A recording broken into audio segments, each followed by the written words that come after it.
know what the doctors will say. Do you have a fever? They ask. No, I just have this cough, this dog cough, that wraps itself around my throat like a boa, digs deep like a rattlesnake, and burrows congesting in every expanse of breath. I don't have a fever. These are just the remnants of dust.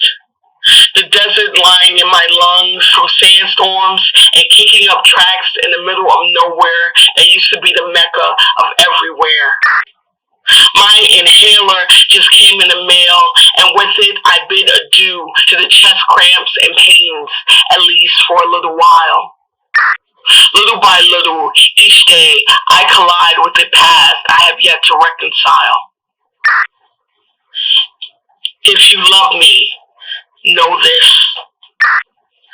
I hate to make a fuss of myself, loathe care, and crave attention. I am a willful oxymoron in the flesh, fleecing opportunities that flee, falling freely like trees that make no sound these days, save for the cries, like children being filmed instead of fed. Help me.